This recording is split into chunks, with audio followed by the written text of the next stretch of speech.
All right, well, good afternoon. Welcome to the first webinar of the series, and I'd acknowledge that the land that I'm on today, we know as South Georgian Bay, Lake Simcoe region, is in the traditional territory of many nations of Indigenous peoples, including the Anishinaabe, now known as the Chippewa Tri-Council, comprised of Beausoleil First Nation, Rama First Nation, and the Georgina Island First Nation, the Haudenosaunee, and the Huron-Wendat. We recognize this land is part of several treaties, including the Williams Treaties, and is home to many Indigenous peoples and many citizens of the Métis Nation of Ontario. And we're grateful to these nations for the opportunity to settle here, to share this land, and respectfully acknowledge that we are the stewards and caretakers of these lands and waters, and that we continue to maintain this responsibility to ensure their health and integrity for many generations to come.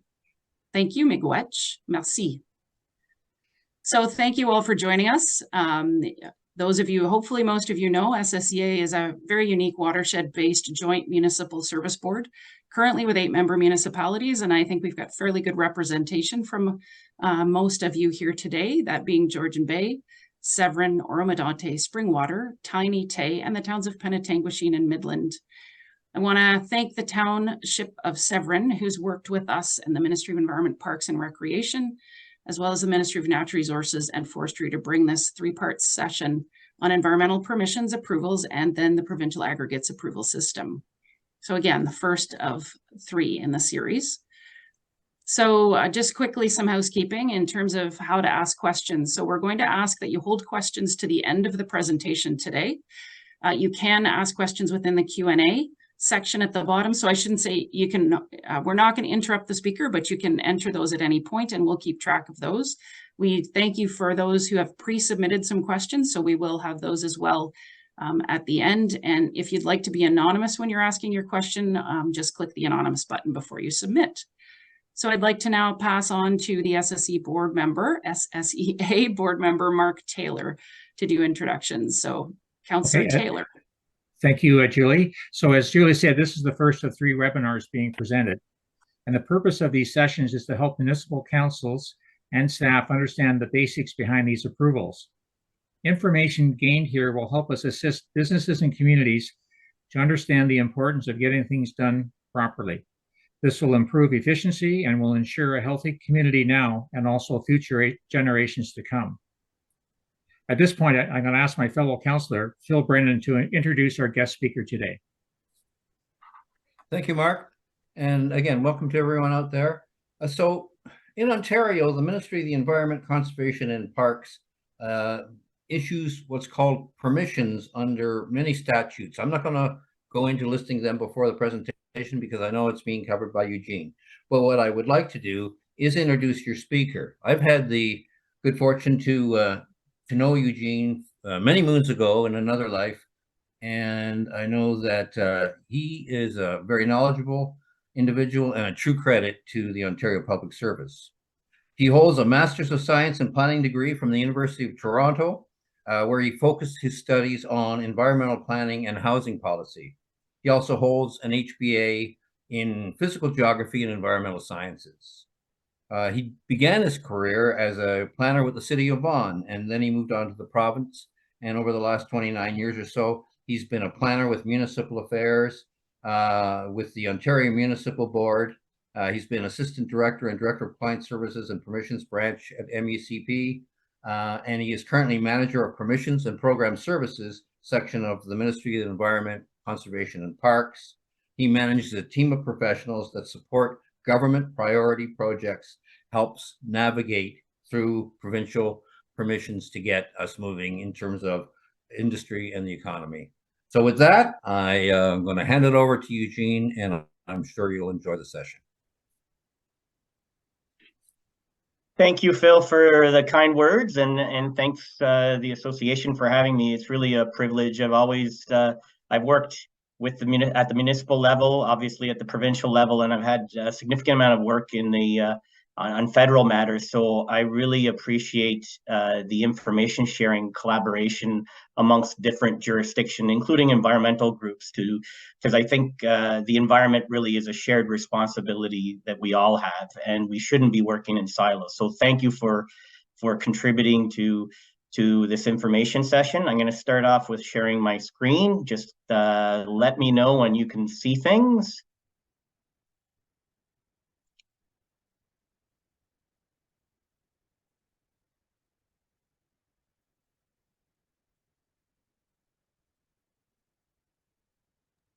Are we Looks good? good, Eugene. Yep, looks Excellent. good. So I'll get into the context here, but before getting into the context on environmental permissions, I want to talk a little bit about how this fits into the development process, because often, approvals get lumped into one consolidated realm, and I don't see it that way. There's really, from a permissions perspective, regarding development, there's two stages. There's the planning stage, where you're looking at things in a more conceptual, from a conceptual perspective, and you have things, planning permissions and approvals under the Planning Act. And we also at the Ministry of Environment have our Environmental Assessment Act, where we have planning approvals there. The permissions that I'm going to talk about are at the detailed design stage, which is subsequent. Once the land use decisions have been made and appropriate uses have been identified for a particular geographic area, then you get into the detailed design stage, where you look at the engineering, the designs, and make sure that the emissions that are coming out of these activities that are proposed are actually meeting standards. So with that, I'll start with the context on the fact that the Ministry of Environment, Conservation and Parks grants permissions to businesses, individuals, and organizations to protect the environment. The ministry, I got to minimize the screen here, sorry. The ministry issues approval under several statutes, and essentially to protect the environment, public health. Essentially, the permissions regulate the levels of pollution, such as chemicals, dust, discharge of sewage. They ensure waste and hazardous waste materials are properly managed, set limits to the amounts of water taking from our lakes and our aquifers. They ensure that the public water supplies are safe to drink, ensure that pesticides are managed and disposed of appropriately, and all these permissions are dealt with in a transparent way, so that the members of the public and communities are aware of environmental decisions that are being made in their area, and also to enable businesses to operate with clarity and predictability, so that they have a good sense of what risk they are taking going forward with their investments in their businesses from a permissions perspective. There's three main pieces of environmental legislation that I'd like to highlight that really are the overarching structure for most of our environmental permissions. There's the Environmental Protection Act, which is the primary pollution control legislation. And this regulates the discharges to air and waste primarily. The Ontario Water Resources Act provides the protection to our groundwater and surface water resources, and regulates sewage disposal and sewage works that may discharge and impair water quality. And thirdly is our Environmental Bill of Rights legislation that is a tool for residents, community members, businesses to participate in environmentally significant decisions. And it also keeps government accountable, because members of the public have appeal rights under this piece of legislation as it relates to permissions. Essentially, two pathways for permissions have evolved over the last little while, and one, the one to the left is self-registration process, and these are really for permissions or activities that are low to medium risk type of activities, where you have routine activities with known environmental impacts that are mitigatable and that are amenable to a rules-based process. So the ministry has, for some activities, identified a set of rules that can be easily followed, and as long as businesses follow and activities follow these rules, they are permitted to operate their works. The second stream, and I'll get into these a little bit more in more detail in the following slides. The second stream or pathway of approvals is an application, technical review, decision type of permission. And this is where the ministry reviews applications, whether they be environmental compliance approval applications or permit to take water applications. These apply primarily to high risk and complex operations such as landfill sites, sewage treatment plants, etc. Looking at environmental activity and sector registry types of permissions, the ESER, and I'll call it short, which is short for Environmental Activities and Sector Registry, is a public web-based system that allows businesses that are prescribed to register their activity, and on an online system. The businesses are prescribed activities. They don't have a choice. If the activity is prescribed, they don't have a choice of going in and doing an application for an ECA. They are in the realm of pre-registration. Again, criteria need to be met. So there's one ESER that requires a technical assessment. Most of them do not, but the air ESER, these are low to medium risk air emissions activities.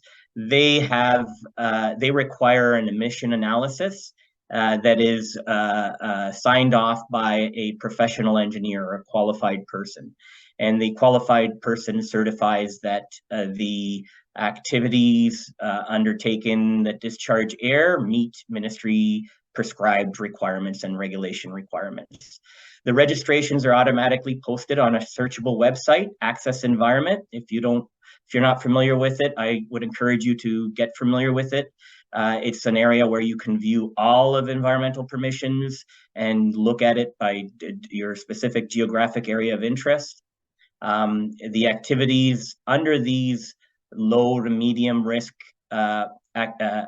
permissions under ESER are exempt from public notification under the Environmental Bill of Rights. There's no expiry to them.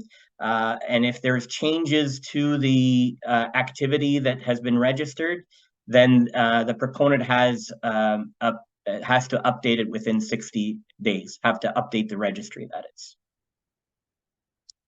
These are the ESERs, or the activities that are fall under an ESER approach, a permit by rule approach. Automotive refinishing, commercial painting, small ground mounted solar. A lot of these, as you can see, are low risk activities, but as we go forward, the ministry is contemplating medium risk activities too. And as we become more familiar with the environmental impacts and the technologies and methodologies to mitigate the impacts, we are constantly growing this list of activities because, as I mentioned before, they allow businesses to operate right away, as opposed to engaging in a technical review application such as an ECA that may take up to a year. Just something to note, the ministry just recently, actually, coincidentally, has posted proposal on the Environmental Registry of Ontario for additional ESER activities that are under this streamlined process, including commercial, institutional, and light industrial stormwater, waste management systems, and water takings. So I encourage you, if you're interested, to take a look. There's my colleagues at my branch are engaging in consultations. If you're interested, I'd be happy to connect you and learning more about these new proposals. Now, going on to talk a little bit more about the environmental compliance approvals. Again, these are authorizations to undertake activities using specific equipment where there's discharge of air, waste to the environment. They, as I mentioned before, they're higher risk, more complex operations, industrial plants that have air emissions, landfill sites, sewage treatment plants that emit chemicals, noise, vibration, odor, all kinds of contaminants. These are the ones that apply to those types of situations.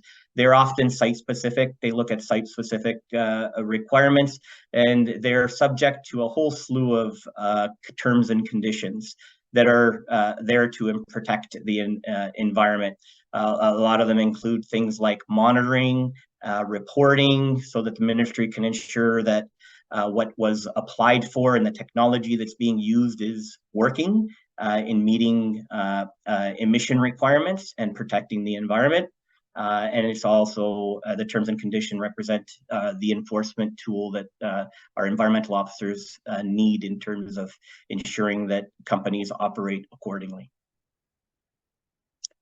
The general ECA process has 5 steps, which I will briefly go over.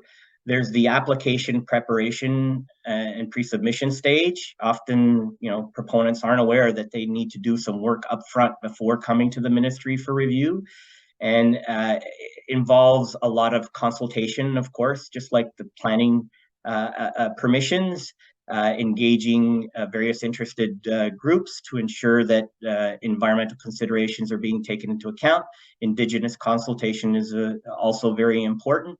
And in some cases where there are no emission limits, pre-consultation is really mandatory, where the proponent, where we don't have limits, the proponent will work with our technical support staff to identify an appropriate limit for a contaminant that hasn't already have an established limit. Once the pre-consultation is complete, there's the application submission and screening process. We screen for completeness, and the proposal is posted on the Environmental Registry for a 45-day consultation period. The public at this point has an opportunity to provide comment that's taken into consideration into the review. The third step involves the technical review. The file is assigned to an engineer at the ministry who assesses the design and ensures that the design and modeling will achieve the limits that are set in regulation or agreed to through the pre-submission stage. And finally, if the engineering report and assessment recommends approval, we move to the decision stage. It's posted on Access Environment, and there's also third-party appeal rights. The proponent can appeal the decision, as well as member of the public under the EBR. And the final step is, obviously, once the decision is issued, compliance and enforcement. The environmental officers at our ministry respond to not only complaints and incidents, but they also have a risk-based approach to inspections. They will develop risk-based plans in advance every year, and they will target various activities for compliance inspection. I want to talk a little bit more about the public submission consultation phase of the ECA. Really important stage. There's a lot of upfront work that goes into an ECA application. Again, they're very complex. It's particularly important if a company is contemplating new technology that the ministry and our engineers are not familiar with. It provides an opportunity to provide some clarification to proponents on what the ministry's expectations are. One of the things we found in reviewing the effectiveness of our application process is there's a lot of delay from back and forth between the proponents and our engineer reviewers. Missing information, it draws the process to a very long period of time. And we're trying to reduce that. So engaging in pre-consultation early to allow proponents to understand what's required and expectations really goes a long way in terms of being able to deliver a decision on that approval in a short period of time. Again, time is money for businesses, and we want to make sure that the decision is one that will protect the environment. And so there's a happy medium that we need to achieve in this. I mentioned before that pre-submission may be an opportunity also for us to establish limits for contaminants that have been identified that we do not have limits for. This discussion is required prior to them submitting the design work. We need to ensure we have a limit set in advance, effluent limits, before any discharges are identified. So a very important feature of our process. We have client service department that can help not only members of public, but even proponents with respect to engaging in this pre-submission stage. This slide looks at the Environmental Registry of Ontario in more detail. It's a snapshot of the website. Again, it's a tool for the public and really anyone who's interested in environmentally significant decisions to go take a look. All instruments, most instruments, some instruments are exempt, but those instruments that are environmentally significant are posted here. There's some neat mapping that can be used to help folks who are interested in a particular geographic area. Notices are posted here before a decision is made, and they provide the public with an opportunity to provide input that's considered in any ministry decision.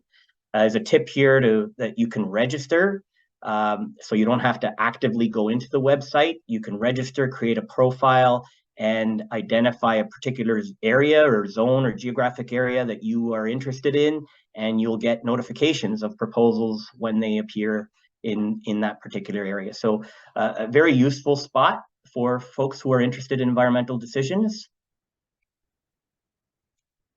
So I'm going to go now into a little more detail on the different medias of permissions that we issue. The first is for air permissions. Section 9 of the Environmental Protection Act requires approval of contaminant discharges into the atmosphere. The limits are for emissions of contaminants are set out in our Ontario Regulation 419. This is our general air pollution regulation, and the limits there are really are viewed as being state of the art. Very conservative in North America and maybe even worldwide. We have a standards development branch that looks at the standards and updates them as new equipment emerges, new technology, new methodologies, and science evolves. The standards are updated. The last time, I think there was sulfur dioxide has recently been limits is one example of where the limits have been updated to improve the quality of air in Ontario. The regulation requires the development of an emission dispersion modeling report, which is used to demonstrate compliance with the limits.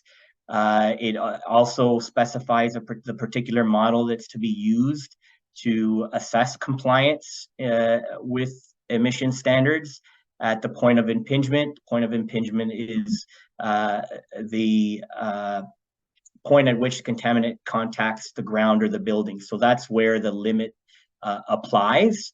And the limits in 419 apply equally to both activities under the streamlined process and the ECA. So the limit is the limit regardless of which stream of permissions you follow. And so moving on to noise. Noise is something we also regulate through ECA applications. There's a three-step process to assessing noise. There's a primary screening method that the ministry has, as well as a guide for doing that. And as the noise levels of the activities increase, there's a commensurate increase in the way that proponents have to study noise emissions and mitigate for it. The most complex activities with respect to high noise levels have to do an acoustic assessment report. Very technical, involves a lot of modeling. NPC 300, our environmental noise guideline, sets out noise limits for stationary and transportation sources. And these limits are typically used not only in our approvals, but in various planning decisions. And I understand that municipalities also make use of these within their approvals, planning related. Next is the requirement for Sewage Works. Sewage discharge is regulated under Section 53 regarding the collection, transmission, treatment, and disposal of sewage. include things like stormwater management facilities and treated effluent to surface and groundwater.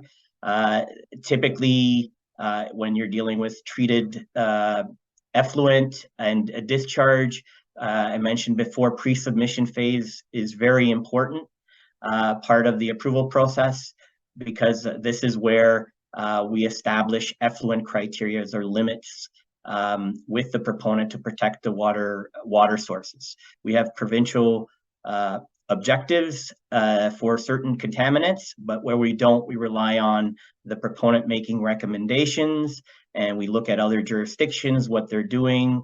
Again, manufacturing is so complex. You find different contaminants that surface over time, and we have to deal with them in the best case we can in order to protect the environment. After the effluent criteria are established, the ministry engineer during the review process will review the works and designs to ensure that they meet the requirements and the effluent criteria that's established through the pre-consultation forms. Key to sewage approvals are two documents: the Stormwater Management Planning and Design Manual that deals with stormwater, and for sewage, our guide to Sewage Works. And they outline sort of the design features that are expected and the best practices associated with the design of these works. I wanted to highlight a little bit, speaking of sewage and stormwater, a new approval that some of you may be familiar with. It's the Consolidated Linear Infrastructure Approval that the ministry has recently embarked on, and it's a significant streamlining of the process that was required previously for pipe-by-pipe approvals. I think that this will save municipalities not only a lot of money, in that they don't have to apply every time they add a piece of pipe or replace a piece of pipe to their system, sewage and stormwater system. It also saves them a lot of time. They don't have to wait 1 year or so to get their approval. Sewage Works, sewage collection system and stormwater management systems have been around for a long time. The designs are well understood. It was quite easy to develop design guidelines for this. So as long as there is a linear infrastructure approval that a municipality has, there's a pre-authorization of works that fall under the system, as long as they meet the design guidelines that are prescribed, and it provides municipalities with a lot of flexibility. I think it's not only this type of approval not only improves things from a cost effectiveness and a timing perspective, but it also provides for a better way to protect the environment. Because when we were reviewing a pipe, environmental impacts of a pipe, it was less meaningful than now when we look at the entire system through a CLI. It's more meaningful to look at the system as a whole and the environmental impacts that arise from the system than a piece of pipe that is added to the sewage collection or their stormwater management system.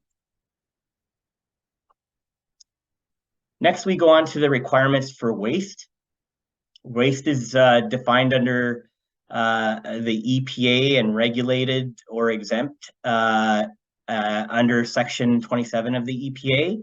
There are a number of regulations under the EPA that deal specifically with waste. First one is, and the broadest one is Regulation 347, the General Waste Management Regulation. It defines the different types of waste and the rules associated with management of those wastes, such as waste generators, waste carriers, receivers, landfills, etc.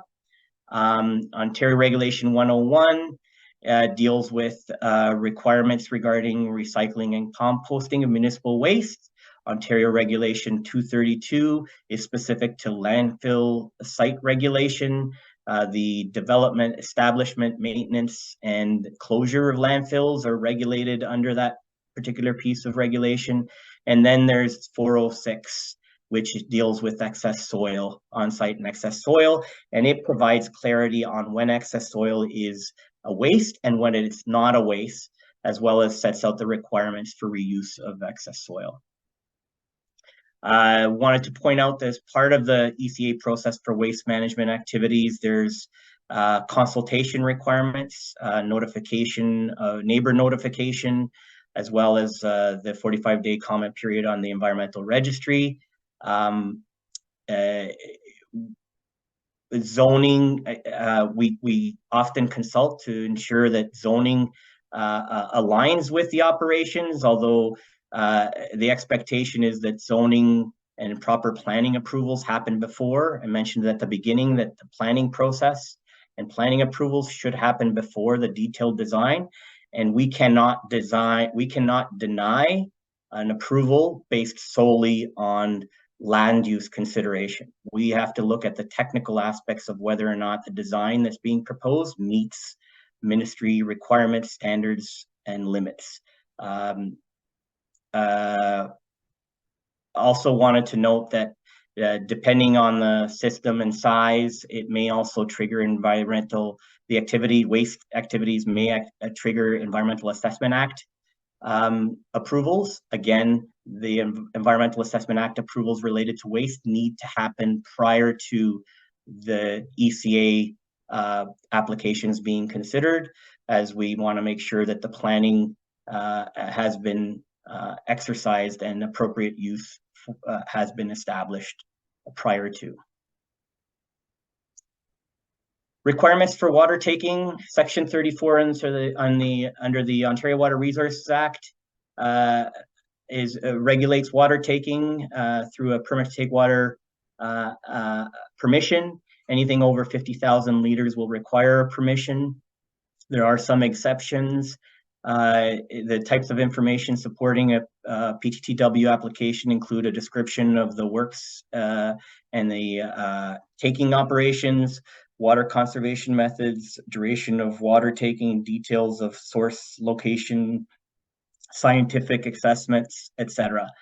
I should mention that recently there's been some changes to the PTTW process. The government's introduced more flexible conditions so that we can now prioritize water takings in a particular area and give priority to drinking water in situations like droughts, also involving changing the process to involve more municipal input into our decisions. Here's a little snapshot of the timing with respect to our permissions. As I mentioned before, with respect to the environmental sector and activity registry, as soon as the registration online is complete, the permission is in force and effect. With respect to environmental compliance approvals for air and noise, sewage works, and waste, we have a 1-year service standard. We are working to get it to reduce that service standard through pre-consultation, through additional guidance, because I mentioned a lot of the timing, wasted time, is related to the back and forth between the ministry and the proponent in terms of making sure we have all the information we need to make an appropriate and proper decision. With respect to permit to take water, we do have a standard where for previously reviewed projects, we have a standard of 90 days for turning that around.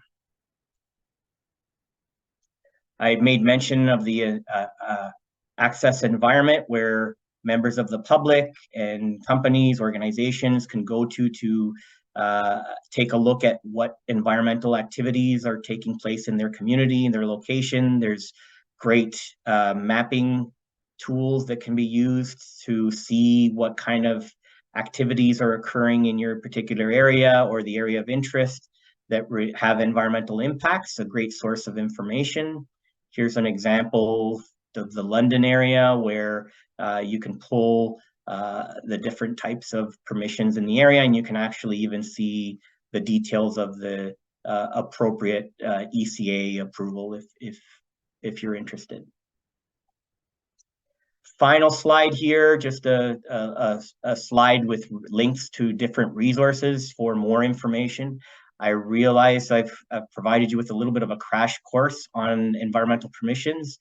There really is a lot of information to digest, that I apologize for that, but I'm hopeful that this presentation has enlightened you a little bit on the understanding of why we have environmental approvals, how they protect the environment and human health, and hopefully the resources provide you with additional information as well that you find useful. Not sure, back to you, Nicole, or? I think I'm going to take it, Eugene, and thank you very much. That was a very full presentation with a great bunch of information. I'm scribbling away trying to take notes myself here, so I'm glad that we're recording it. So we're going to go to some Q&A now, and we're going to start with the questions that have been submitted online. So submitted prior to the talk today.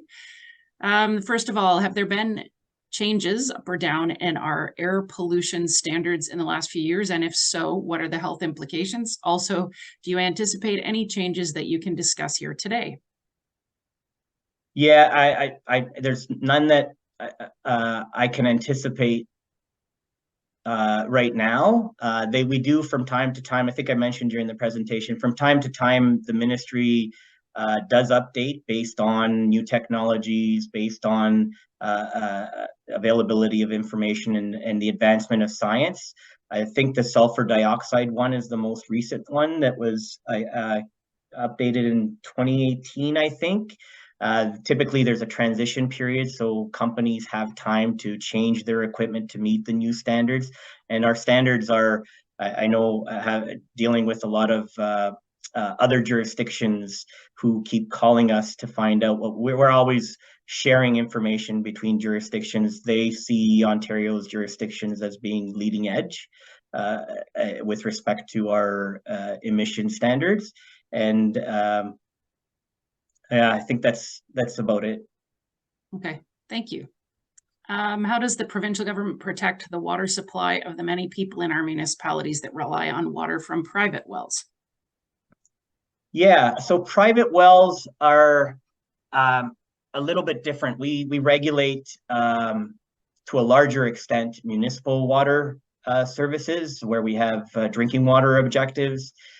For private wells, we do have a wells reg, so it specifies who can drill wells, how they have to be drilled, how they have to be maintained.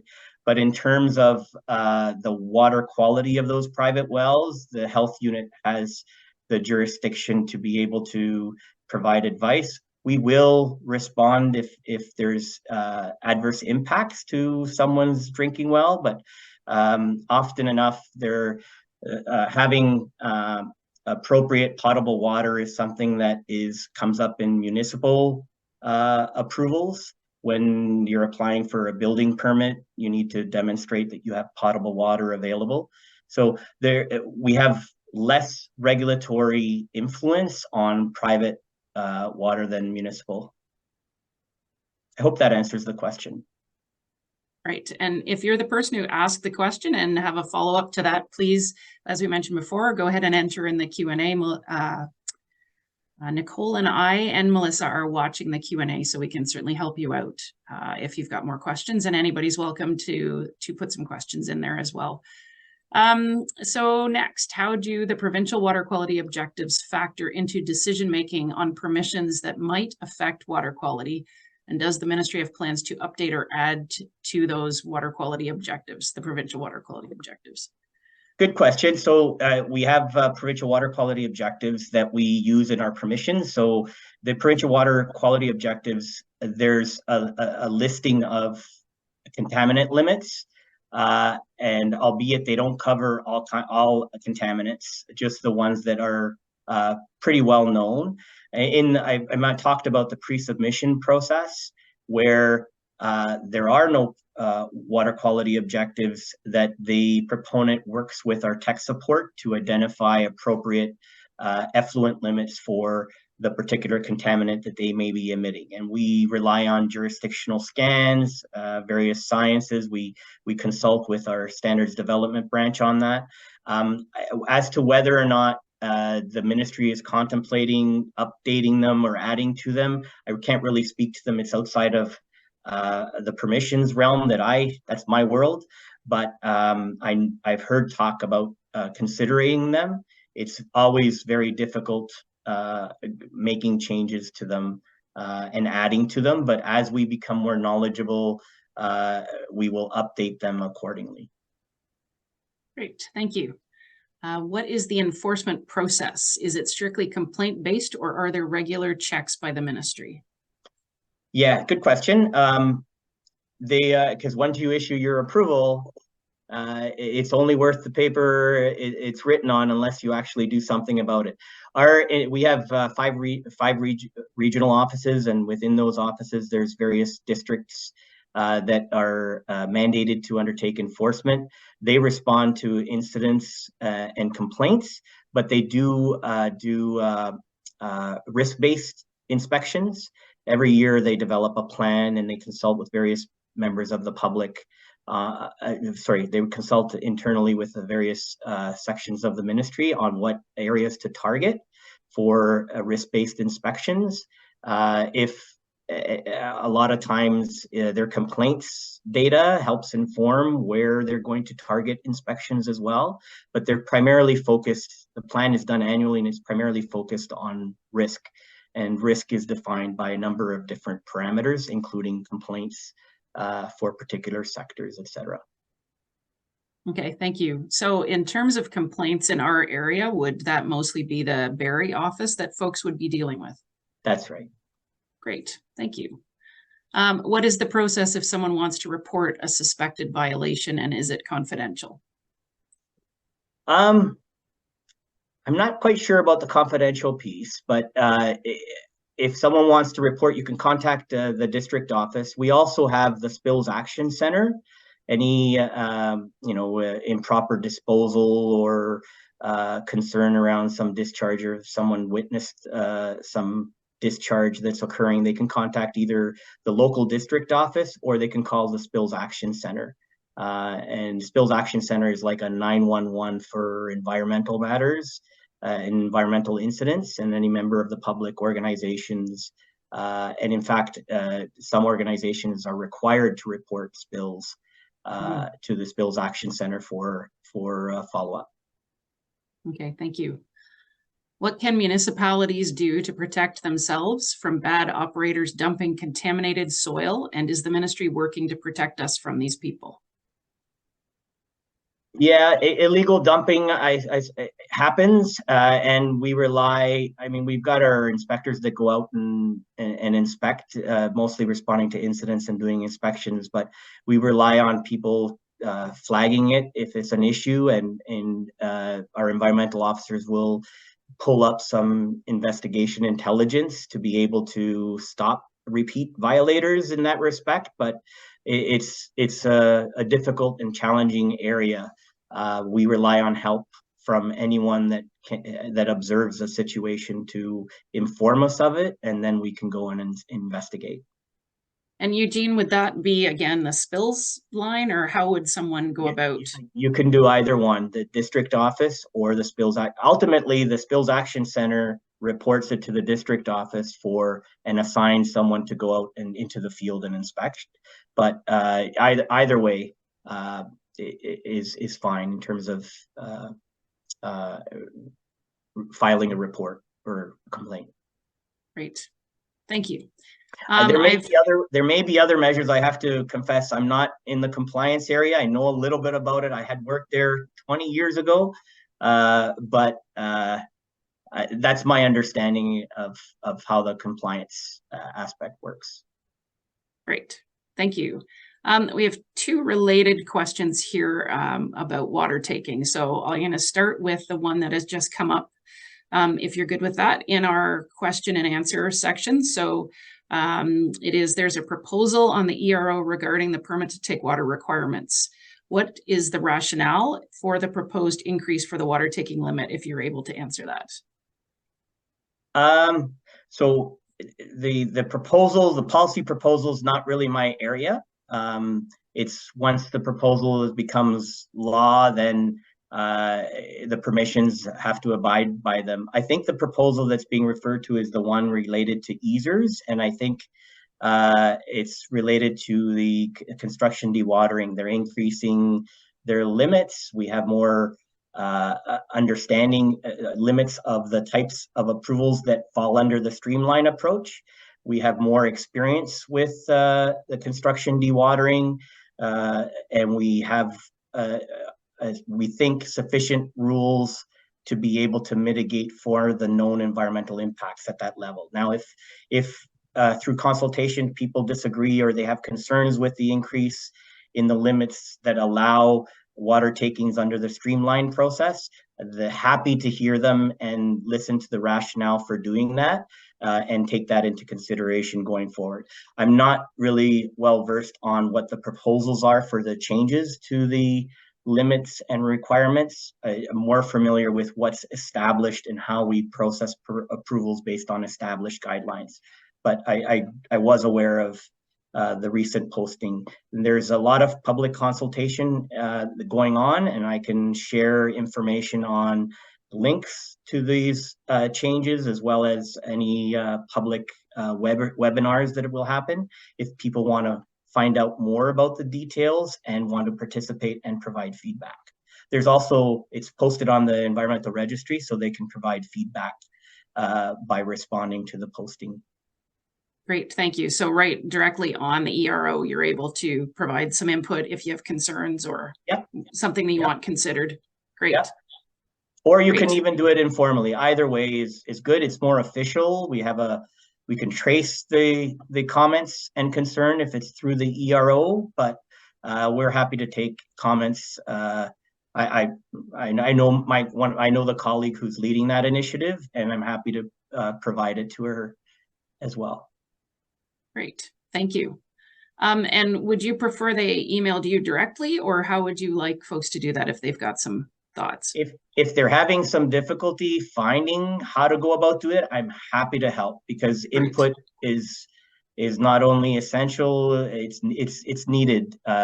We're all public servants. Our interest is in improving the environment and making sure that what we've established through a permission program and standards are going to achieve that goal. And so I'm interested in doing that. If I can help someone provide the input to help establish appropriate methodologies and limits, I'm happy to help. Great, thank you, Eugene. And we might just mention, if after the webinar folks can't find Eugene's contact info or want some help, please just come to us and we'll share that with Eugene's permission then. Another question about water. There's a lot of concern with some communities about the amount of water taken from local wells by bottled water companies. Are we protected if drought conditions make well water scarce?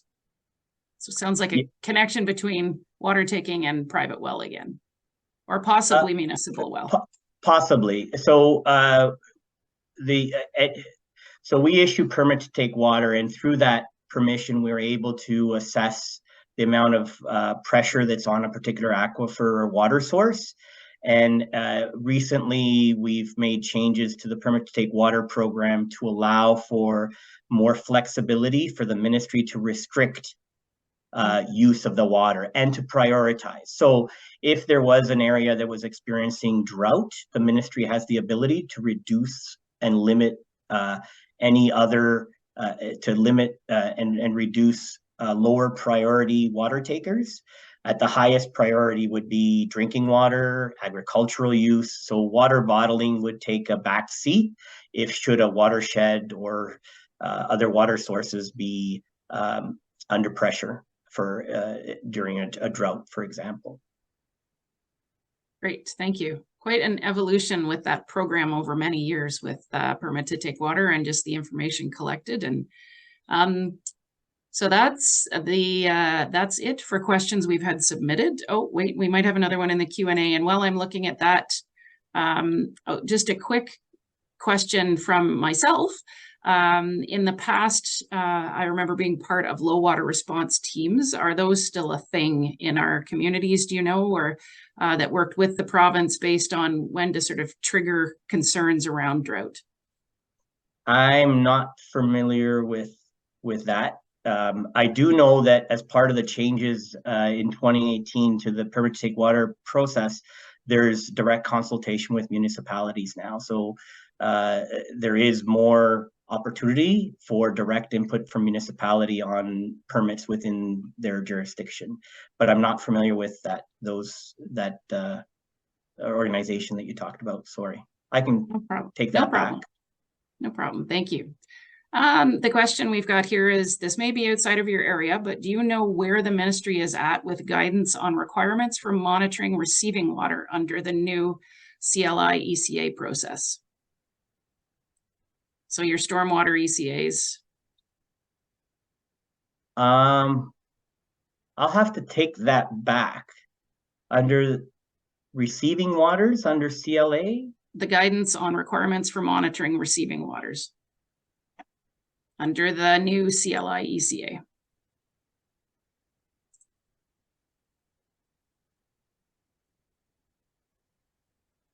I've taken note, and I'll get back. Great. I think that's a guideline that's currently being developed, but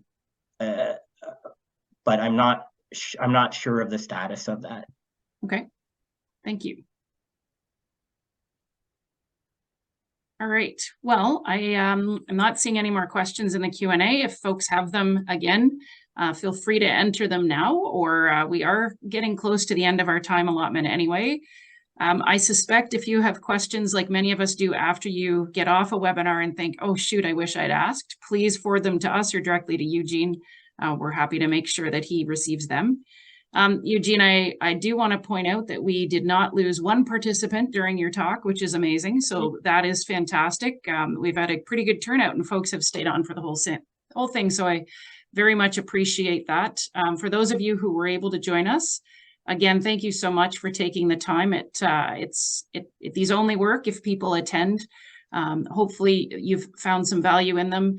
And I do want to mention there will be a survey that comes up for folks as you leave the webinar. So please do fill it out. It's very quick, just a couple of questions. And Phil, if you're able to unmute and turn your camera back on, we'd like to pass it to you just to say some final words. Yes, thank you, Julie. And I do want to echo what you said and really thank Eugene. I know these things take a lot of time and prep, and that was an absolutely super presentation. And also appreciate the fact that SSEA can put it on their website as an ongoing learning tool for people who, just simply couldn't participate because of the various agendas today. So just to reaffirm that we do look forward to comments from the people that are attending the session. And also reviews of the upcoming 2 sessions as well. Your feedback will determine whether or not we'll try to offer these sessions again in the future, or how we might improve them, or whether we should be adding to them on any environmental topics that you wish to know about to improve your work with businesses in your community. There is a short survey that will pop up next. And, it's pretty obvious, I think, from listening to Eugene, that this is an environment that just keeps changing like crazy. I mean, as Eugene mentioned, there's 4 postings out right now that can change certain things. And there's been so many changes in the last few years that it's almost impossible to stay up to date with what's going on without some sort of forum like this one. So we are very grateful. We hope to see you all at our session on September 28th regarding aggregate approvals. And that is with the MNRF and their resource coordinators, James Baker and Shauna Richardson. Should also be a good session. So thank you. And again, thank you to Eugene. And we look forward to seeing you again.